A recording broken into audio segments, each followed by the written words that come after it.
Today is a session for delivery of a ruling on the application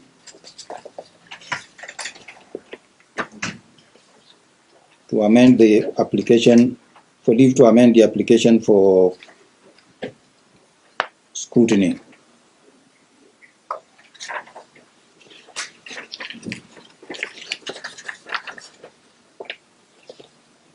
And this is the ruling. The application herein is dated 10th December 2022 and has been brought under several sections of the law and the parliamentary and county election petition rules. The order sought A, that this honorable court do grant leave to the petitioner to amend his notice of motion application dated 11th October 2022, seeking inter alia scrutiny and recount of the ballot papers and KM's kits in the impounded polling stations mentioned in the application therein. 2, that upon granting order 1 above, the draft amended notice of motion application annexed be deemed to have been duly filed. C, the post of the application be in the cause. It is supported by grounds on the face of the application and a supporting affidavit shown by the petitioner. The gist of the application is that the petitioner inadvertently failed to include 16 listed polling stations in the application for scrutiny. That the said polling stations have been pleaded in the petition, indicating grave electoral irregularities. The petitioner also deposes in the affidavit that the amendment proposed did not expand the scope of the petition and or application for scrutiny, but only makes reference to polling stations already pleaded and particularized in paragraph 31 and 50 of the petition. He has exhibited the draft amended notice of motion and an excerpt of the petition,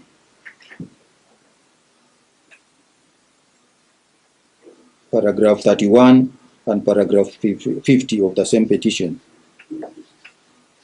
The first and second respondents opposed the application through a replying affidavit shown by the first respondent, Ahmed Abdullahi Jir.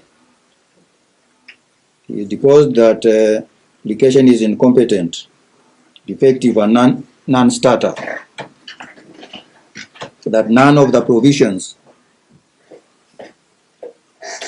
of the law cited are applicable or relevant to the application, and that the Election Dispute Resolution Code does not contemplate or conceive such an application.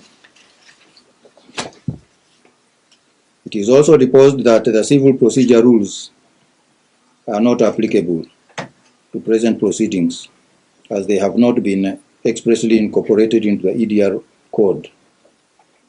The third respondent from the record, third and fourth respondent from the record did not file a replying affidavit to the application. Now, directions were given by this court that the application be canvassed through written submissions, and parties complied and filed written submissions, which they highlighted on 20th December 2022.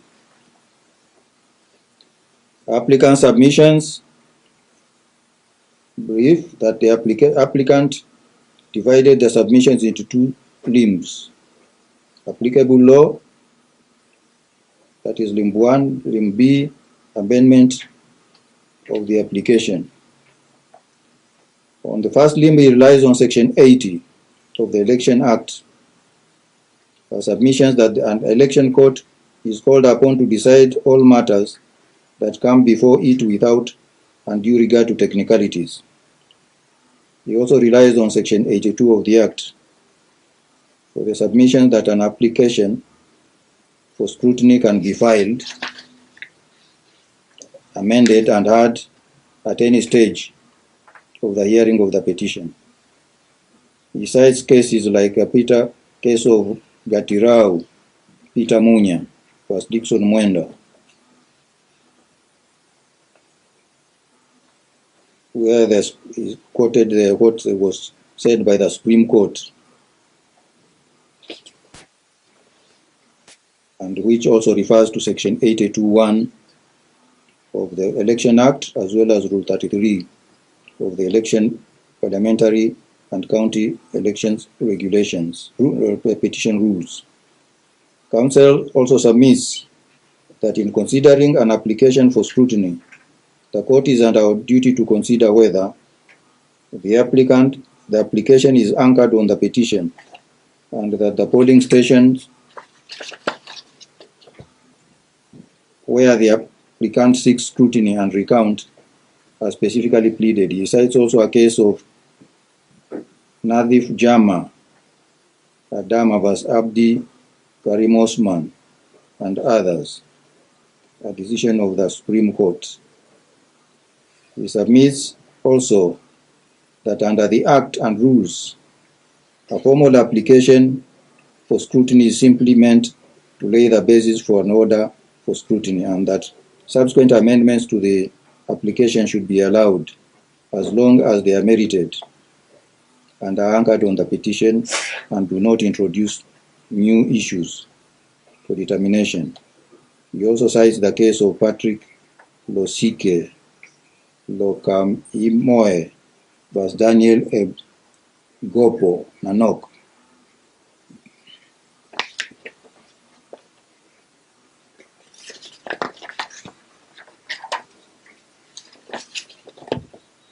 Council also submits that the intended amendment to the application would mean that the application would go back, the amended application will go back to the initial date of 11th October 2022, when the initial application for scrutiny was filed. So it would be deemed to have been filed in time. He cites the decision of the defunct East African Court of Appeal in a case of Epaineto versus Uganda Commercial Bank, decided in 1971. On the second limb, Council submits that consideration by the election court before allowing an application for amendment was set out in a case of Hussein Isa Abdi and others versus Independent Electoral and Boundaries Commission.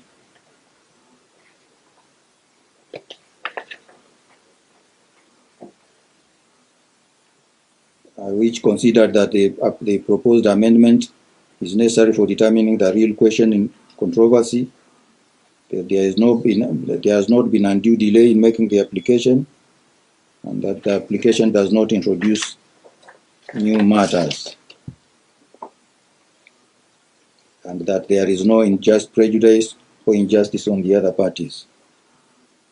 Council also submits that in deciding whether to allow an application for amendment, the court is called upon to exercise its discretion judiciously, and in consideration of the ends of justice. It relies on a case of Ahmed Nourani versus Joyce Akinyi Ocheng.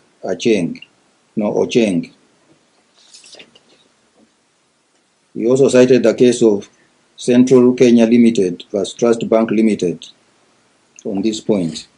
Further, Council submits that the ratio decidendi of the Court of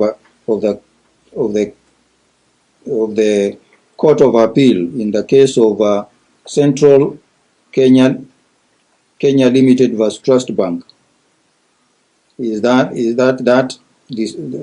means that it applies in equal measure to amendments of election election petitions, even though that case of Central Kenya Limited was not an election petition. He invites the courts to consider that the Supreme Court also endorsed a decision of the Supreme Court of India, Raj Narain vs. SMT Indranehru Gandhi.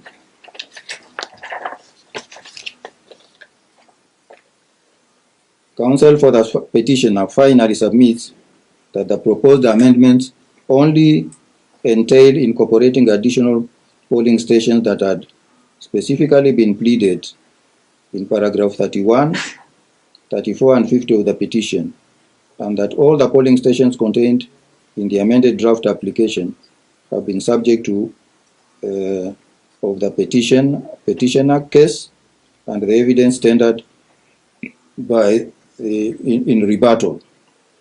Accordingly, he contends that the question of prejudice does not arise. Counsel for the first and second respondents submits that the laws relating to EDR, that is election dispute resolution, form a complete code for election petition proceedings, such that ordinary civil procedure rules applications to run of the mill civil claims are not applicable unless expressly incorporated in the EDR code.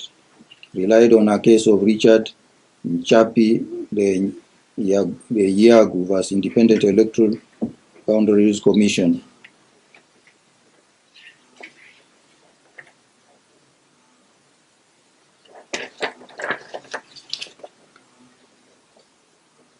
He also relied on a case of Patrick Ngeta Kimanzi vs. Marcus Mutua Muluvi.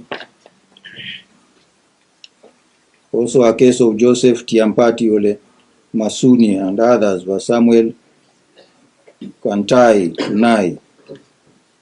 Counsel submits that the motion for amendment herein is hinged on legal provisions which cannot help the petitioner. That Section 76 of the Act refers to amendments of election petition and not interlocutory application.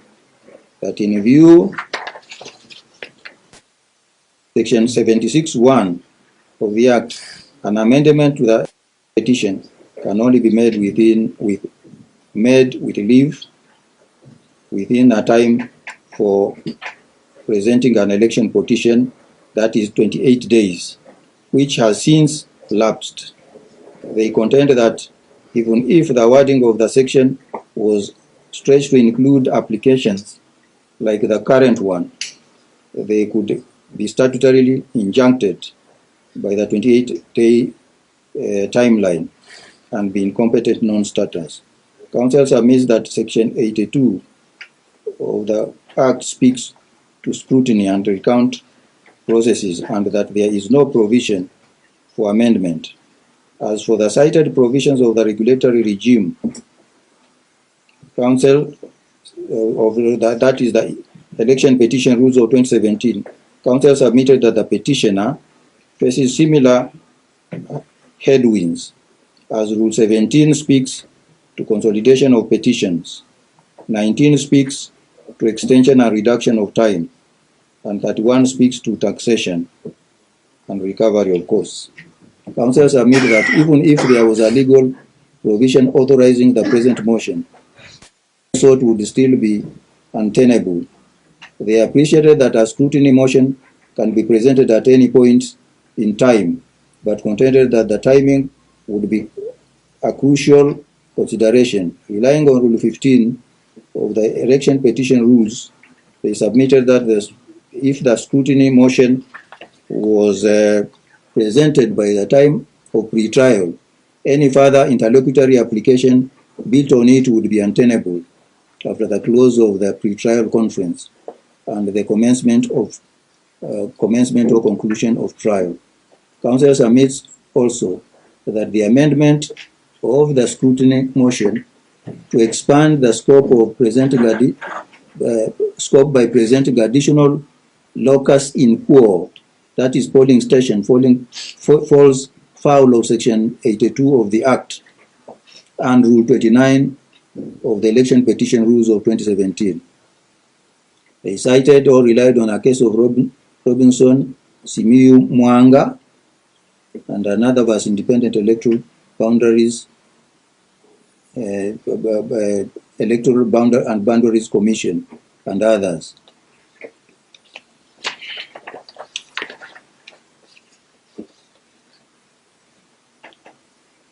Counsel for the first and second respondents finally submitted that the present application is presented with a view to widening the scope of scrutiny motion without any basis and to the prejudice of the respondents who have already called witnesses and closed their respective cases.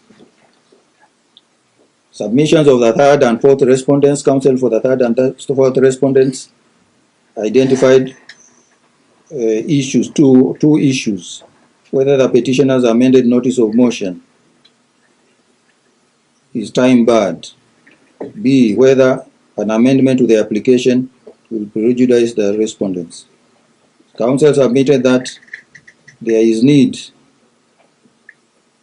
to guard against a party using the exercise of scrutiny and recount as a fishing expedition to uncover new or fresh evidence in support of their case.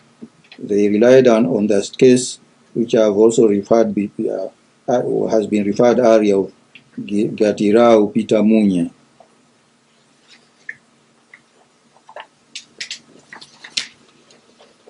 Counsel submitted that during cross-examination of the petitioner's witnesses, they put their minds to scrutiny as per the application on record, and as such, the current motion is prejudicial as the petitioner has added polling stations that are not pleaded in the petition.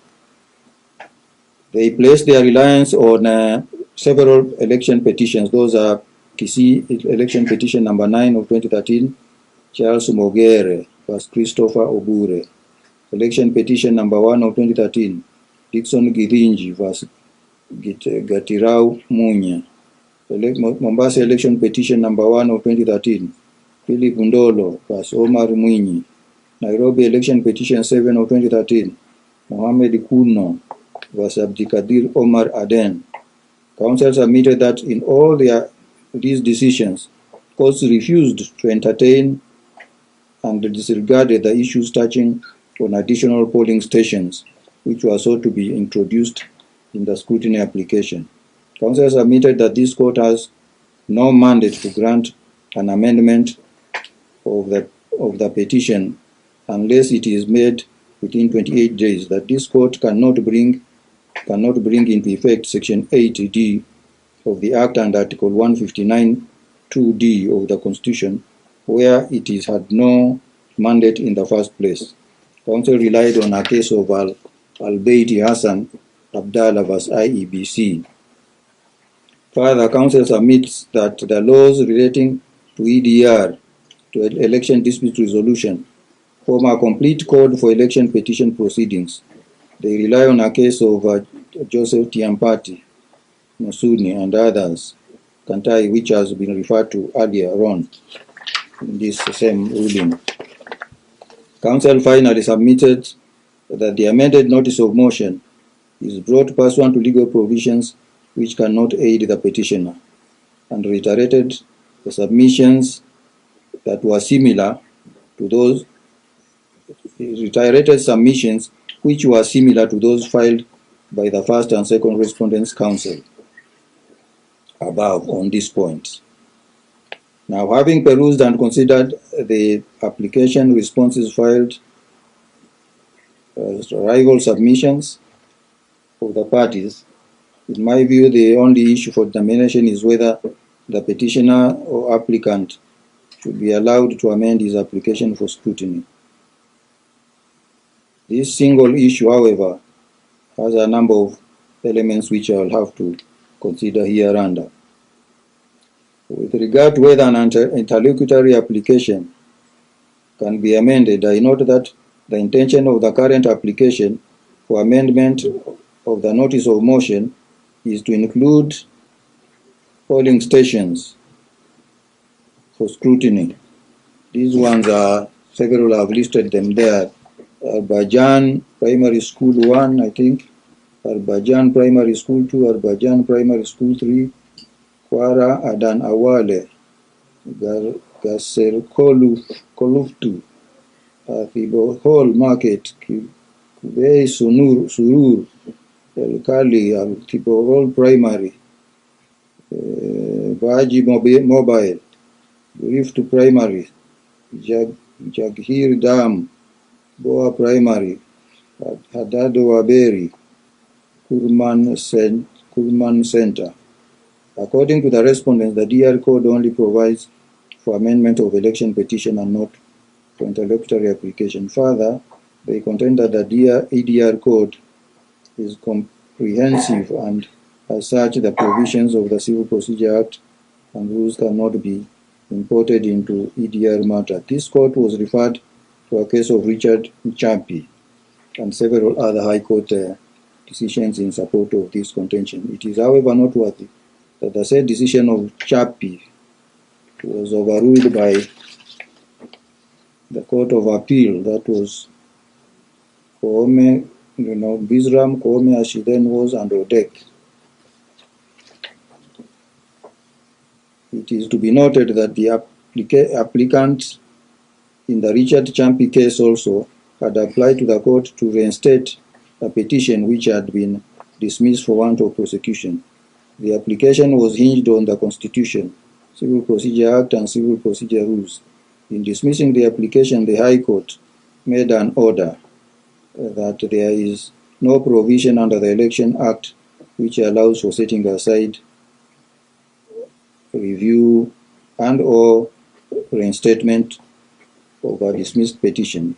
Thus, the decision of the Court of Appeal, in that case of Richard Champi, overturned the decision of the High Court. In my view, by allowing the appeal and making the above observation, the Court of Appeal meant that the hands of courts cannot be tied just because the EDR code is deficient in addressing some situations. Thus, there being no specific provisions of law or the rules prohibiting amendment to interlocutory applications for scrutiny, I hold that the court, in appropriate circumstances, can allow an amendments to an application for scrutiny.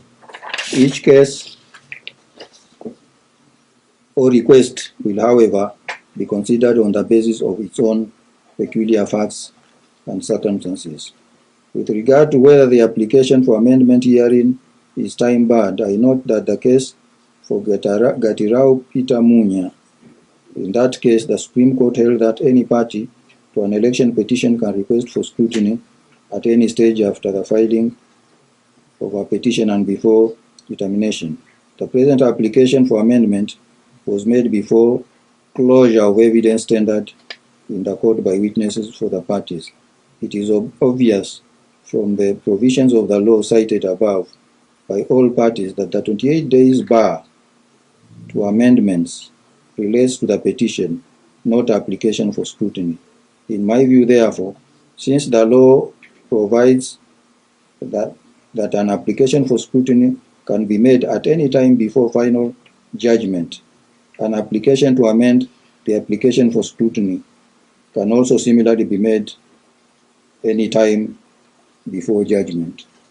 My above view is buttressed by the fact that Section 82 of the Act also vests the court with discretion on its own motion to make an order for scrutiny. This broad discretion conferred on the court, in my view, meant that the door is not closed for a party to apply for scrutiny or to amend an application for scrutiny at any time before judgment, and the court has similar powers on its own motion to order for scrutiny before judgment, provided that such application or order is in the interest of justice and will not make the petition overflow the statutory period of 6 months and also does not prejudice any of the parties. Having found that the court has jurisdiction to deal with the motion for amendment and the application for scrutiny hearing, for amendment of the application for scrutiny hearing, and that the same is not time barred, I will now assess whether the listed polling station should actually be included in the scrutiny application. In this regard, Rule 29, 4 of the election petition rules provides that scrutiny should be confined to polling stations in which election results have been disputed. Rule 29.1 provides that the purpose of scrutiny is to establish the validity of votes cast. Having perused the polling stations listed in the amended motion vis-a-vis paragraphs 30, 34 and 51 of the petition, it is clear to me that all the subject polling stations appear in those paragraphs of the petition. In particular, paragraph 31 disputes the validity of votes cast on grounds of vote swapping or vote padding. Paragraph 34 disputes validity on grounds of gross discrepancies in statutory forms, while paragraph 50 disputes validity on grounds of inflation of numbers. Accordingly, and contrary to the submissions by the third and fourth respondents, the polling stations in the proposed amendments motion have been pleaded in the petition. My considered view, therefore, is that allowing the amendments motion will not be an expansion of the petition and may thus be included in the list in the application. As to whether allowing the proposed amendments to the scrutiny the scrutiny notice of motion will be prejudicial to the respondents, I hold that there will be no such prejudice, as parties' counsel will have an opportunity to submit on each of the listed polling stations for the court to determine whether there is justification for an order for scrutiny in that polling station. In addition, as parties' counsel had not filed submissions to the original application for scrutiny by the time the application for amendment was filed, in my view, by their conduct, they chose not to close the door and thus cannot claim now that they will suffer prejudice merely because polling stations complained of in the petition are now sought to be listed in the application, which application is yet to be argued and determined anyway. The final orders of this court are that I allow the application for amendment and order as follows. A. This court grants leave to the petitioner to amend his notice of motion dated 10th October 2022, seeking inter alia scrutiny and recount of the ballot papers and KM's kits in the impaneled polling stations mentioned in the application therein. B. That upon granting order 1 above, the draft amended notice of motion application annexed B and is hereby deemed to have been duly filed. The course of this application are in the course. Today is when? 16th.